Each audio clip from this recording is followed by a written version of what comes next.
Friends, നമ്മൾ bougainvillea വളർത്തുമ്പോൾ പ്രത്യേകം ശ്രദ്ധിക്കേണ്ട ഒരു കാര്യം പറയാൻ വേണ്ടിയിട്ടാണ് ഈ വീഡിയോ ഞാൻ ചെയ്യുന്നത്. നമുക്ക് ഒരുപാട് കളക്ഷൻ ഉണ്ടെങ്കിൽ നമ്മൾ എല്ലാ ചെടികളും അടുപ്പിച്ച് വയ്ക്കല്ല. വച്ച് കഴിഞ്ഞാൽ അത് കളർ ചേഞ്ചായി വേറെ ഒരു വെറൈറ്റിയിലോട്ട് പോകും. ഞാൻ വാങ്ങിയത് ഈ കളറാണ്, ഒരു പാല് പോലത്തെ കളർ.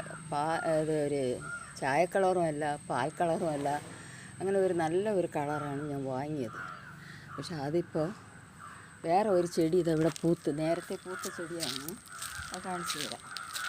പൂക്കളെല്ലാം കൊഴിഞ്ഞ് ഈ ചെടിയാണ്. ഈ ചെടി ഇതിൻ്റെ അടുത്ത് നിന്ന് ഈ ചെടിയുടെ അടുത്ത് ഈ ചെടി നിന്ന് കണ്ടോ, രണ്ടും അടുപ്പിച്ച് ഞാൻ വച്ചിരുന്നു. പക്ഷേ ഇപ്പം എനിക്ക് വിരിയണത് അതാ എന്താ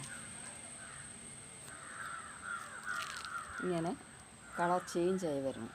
വലിയ ബഞ്ചാണ്, വലിയ ബഞ്ച്, നല്ല പൂക്കൾ, ശരിക്കും പൂ വരും. ഇതിൽ പൂത്ത് തുടങ്ങിക്കഴിഞ്ഞാൽ അവരെ നിർത്താൻ പറ്റത്തില്ല. അത്രയ്ക്ക് പൂക്കളുള്ള ഒരു ചെടിയാണ് ഈ ബോഗൺവില്ല.